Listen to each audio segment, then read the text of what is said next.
네, 계속해서 의학 전문가와 건강에 유익한 정보에 대해 알아보는 오늘의 건강 시간입니다. 네, 앉아서 생활하는 시간이 많은 현대인들의 80%가 겪는 질환, 바로 허리 통증인데요. 이처럼 허리 통증이 지속된다면 허리 디스크를 한 번쯤은 의심해 봐야 된다고 하죠. 그래서 오늘의 건강 이번 시간에는 허리 디스크 질환 관련해 충북대병원 신경외과 전문의 이종범 교수와 함께 디스크 척추 질환에 대해서 자세히 이야기 나눠보겠습니다. 교수님 어서 오십시오. 네, 안녕하세요. 네, 안녕하세요. 네, 교수님, 이 디스크 척추 질환 많이 들어봤고요. 네네. 또 주변에도 참 많이 겪는 질환 중 하나예요. 네네. 쉽게 뭐 디스크 터졌다 이런 네. 말 많이들 하시지 않습니까? 네네. 어떤 질환인지 먼저 설명 좀 해주시죠. 네, 알겠습니다. 일단 그 디스크 척추 질환은 그 이제 피할 수 없는 퇴행성 질환 중에 이제 하나인데요. 인구의 한 70에서 80% 정도가 한 번쯤은 통증을 경험한다고 합니다. 네. 일단 이제 병을 알기 위해서는 기본적인 해부학 지식이 필요한데요. 네. 일단 디스크라고 하는 거는 이제 이게 지금 뼈인데요. 사람 허리의 뼈라고 했을 때 척추 체간의 이제 종파나 사이에 이런 우리가 흔히 말하는 디스크라는 게 있고요. 네. 중심에는 이제 탄력성이 높은 이제 수액을 위치하고 이를 주변에서 여기 이제 겉에 부분에서 그 섬유륜이라고 하는 여러 층이 감싸고 있습니다. 그래서 이제 허리와 엉치, 다리에 통증하는 유발하는 질환을 다 이제 퇴행으로 인하여 디스크의 탄력성이 감소하게 되고 그 반복적인 손상으로 인해서 약해진 섬유륜을 통해서 돌출되는 질환을 통틀어서 이제 디스크 탈출증이라고 합니다. 네, 인구의 70~80%가 네. 경험을 한다고요. 네네, 굉장히 많이 경험을 하고요. 또 게다가 이제 젊은 연령층에서도 요즘에는 이제 운동을 많이 하면서 갑작스러운 증상이 유발할 수가 있기 때문에 네. 이제 젊은 층에서는 주로 이제 다양한 원인에 의해서 갑작스럽고 강한 압력에 의하여서 수액이 섬유륜을 파열시켜서 돌출되는 경우가 많이 발생하기 때문에 요즘에는 젊은 연령층에서도 많이 유발되고 있습니다. 그렇군요. 네. 그 인구의 70~80% 중 한 명이 바로 저 같은데요. 예. 저도 또 앉아있는 시간이 많다 보니까 네네. 허리 통증을 자주 느끼는 편이거든요. 네. 하지만 이게 허리 통증이 자주 느낄 수 있는 질환이다 보니까 네. 이게 단순히 허리를 움직이지 않아서 아픈 건지 네네. 아니면 정말 이게 질환에 문제가 네. 있는 건지 네. 많은 분들이 헷갈려 하실 것 같아요. 맞습니다. 네네. 그럼 자가 진단을 할 수 있는 방법 있습니까? 일단 자가 진단을 할 수 있는 방법은 이제 오늘 간략하게 일단 목 디스크하고 허리 네. 디스크에 대해서 이제 자각 증상을 아는 방법을 일단 설명을 하고 오늘은 이제 시간 강의에서 주로 허리 디스크에 대해서 네. 말씀을 드릴 건데요.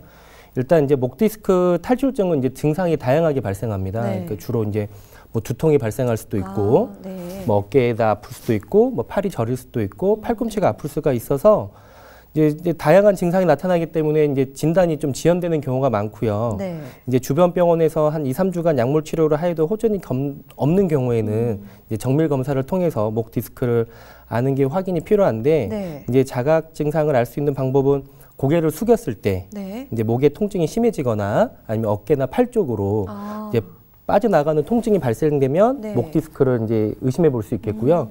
또한 이제 팔을 이렇게 뭐 전화기를 한다거나 뭐 했을 때 팔을 내리게 되면 통증이 유발되고 팔을 이렇게 들게 됐을 때 통증이 감소하게 됐을 때도 목 디스크를 의심해 볼 수가 있겠습니다. 네. 이제 허리 디스크는 조금 이제 다른데요. 네. 주로 이제 허리 통증이나 이제 다리 통증이 유발될 때 이제 단순히 이제 근육통으로 오인하는 경우가 많거든요. 네. 이제 다리가 이제 근육통일 때는 주로 2~3주 정도 쉬면서 약물을 치료하면 호전되지만 호전되지 않을 때는 그때는 꼭 허리 디스크를 감별하는 감별하는 방법이 필요하고 네. 만약에 다리가 무거워진다든지 아니면 다리가 점점 아파온다든지 아니면 힘이 점점 빠진다든지 아니면 저려온다든지 그러면 네. 허리 디스크를 의심해 볼 수 있겠습니다. 그렇군요. 네. 목 디스크가 팔까지 저리고 팔이 아플 수가 있고 네. 또 허리 디스크는 다리가 저리면서 다리에 맞습니다. 통증이 유발될 수 있다. 네. 저로서는 굉장히 생소한 개념인데요.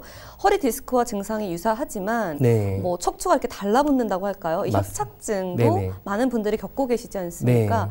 두 차이가 있습니까? 예, 이제 뭐 척추관 협착증 안에 이제 디스크 탈출도 포함될 수 있지만 이제 주로 이제 척추관 협착증은 허리 디스크와는 이제 일반적으로 다르게 신경 주변을 싸고 있는 인대, 뭐 아니면 관절, 아니면 뼈가 자라면서 신경 통로가 서서히 이제 감소되는, 줄어드는 질환이라고 보시면 되겠습니다. 네. 따라서 이제 디스크와는 다르게 자연적으로 회복되는 경우는 좀 드물고요.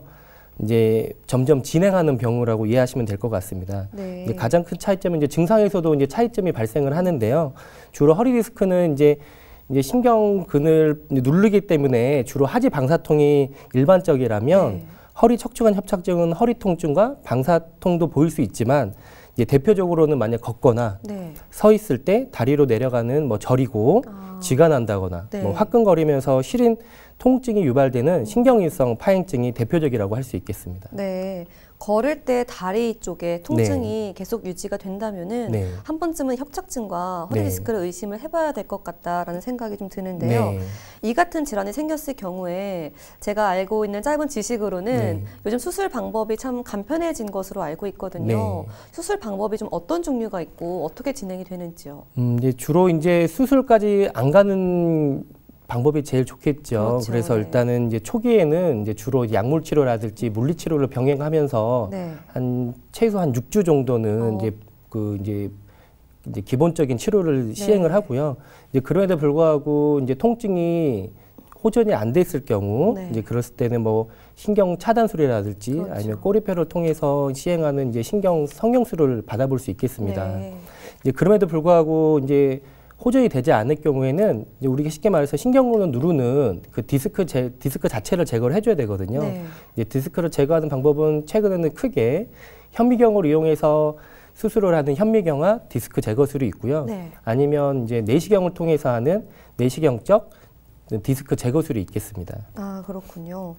내시경과 현미경을 이용한 수술 방법을 하셨는데 네. 그렇다면은 뭐 후유증이라든지 부작용은 또 없는지 추가적으로 궁금해요. 그러니까 이제 환자분들이 이제 외래 오셨을 때 이제 가장 이제 수술적 치료를 말씀드렸을 때 이제 가장 이제 고민하는 부분이 수술하고 나서 뭐 재발이 된다든지 맞아요. 뭐 수술을 꼭 해야 된다든지 네. 아니면 나이가 많고 기저질환이 많아서 무섭다는 네. 표현을 통해서 이제 하기 싫어하시는 분들이 많이 있는데요. 근데 이제 신경외과 이제 전문의 소견에서 수술적 치료가 필요했을 경우에 이 수술은 쉽게 말해서 뭐 1cm에서 2cm 정도 네. 절개를 하고 수술 시간은 1시간 이내나 아니면 뭐 길어도 90분 이내로 끝나는 간단한 수술이기 때문에 이제 합병증이나 후유증에 대해서 크게 걱정 안 하시고 이제 그 수술을 받으셔도 크게 무리는 없을 것 같습니다. 아, 네. 1, 2cm의 작은 절개만으로도 네. 치료가 가능한 수준까지 네네. 네, 기술이 발달한 것 같은데요. 네.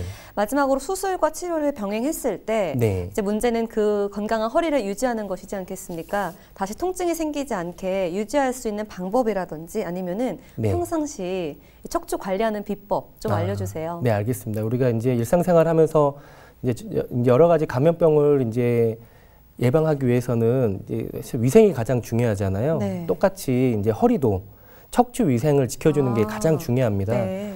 이제 이제 현대인들이 아무래도 이제 바쁘게 살다 보니까 척추 위생을 간과하는 경우가 많이 있는데요. 네. 그래서 이제 간략하게 5가지 정도로 요약해서 말씀드리면 이제 첫 번째는 아침 눈 뜨고 나서 네. 뭐 어떠한 스트레칭이 되더라도 몸을 이완시켜주는 스트레칭을 한 5분에서 10분 정도 시행해 주시는 게 좋겠고요. 네. 뭐 쉽게는 이 팔을 이렇게 뭐 들어 올린다든지 간략하게 하시면 될 것 같습니다. 두 번째는 이제 우리나라 이제 노인 인구 중에서 허리 디스크가 이제 질환이 많은 이유 중에 하나가 네. 아무래도 바닥 생활을 해서 이제 그런 경우가 그렇죠. 많이 있거든요. 네. 왜냐면 바닥 생활을 하게 되면 허리가 앞으로 뒤로 굽게 되고 그렇기 때문에 항상 의자 생활을 하면서 허리 그 곡선을 네. 계속 유지해 주는 게 굉장히 중요하다고 보겠습니다.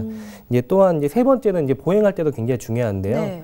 허리 곡선을 유지하기 위해서 좀 가슴 이렇게 좀 뻣뻣해 피시고 네. 허리도 이렇게 힘을 주면서 좀 정면에서 한 상방 한 5에서 10도 정도 위를 바라보면서 조금 당당하게 걷는 게 좀 중요할 것 같고요. 이제 네 번째는 이제 현대인들이 아무래도 업무를 하시다가 한 30분에서 40분 정도 업무를 하다 보면 이제 아무래도 허리가 굽게 되고 맞아요. 목을 이렇게 구부리면서 네. 일을 하게 되거든요. 한 40분 정도 지났을 때는 이제 서로 한 10분 정도 좀 이렇게 몸을 뒤로 신전시켜주는 스트레칭을 해주시는 게 굉장히 필요하겠습니다. 네. 이제 마지막으로 이제 가장 이제 수술을 하신 분들한테도 굉장히 중요하겠는데 네. 허리는 결국은 이제 허리를 지지해주는 이제 근육이 가장 중요하거든요. 이제 근육을 키우는 방법 중에 가장 쉬운 게 엉덩이 근육을 좀 키우는 거를 좀 강화시켜 주는 거를 좀 추천을 드리고요. 네. 그리고 이제 특히나 여성분들 같은 경우에는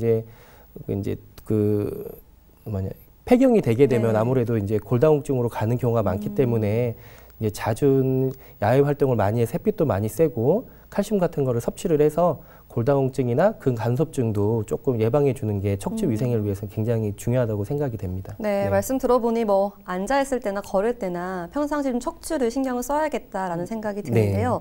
의자에 오래 앉아 계신다면 오늘 하루만큼은 시원한 스트레칭과 함께 고든 자세 유지해 보시는 건 어떨까요?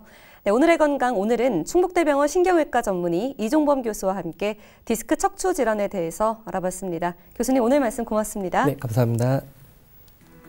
네, 오늘 준비한 뉴스박스 내용은 여기까지입니다. 저희는 더욱더 풍성한 내용으로 내일 다시 인사드리겠습니다. 건강하고 행복한 하루 보내십시오. 고맙습니다.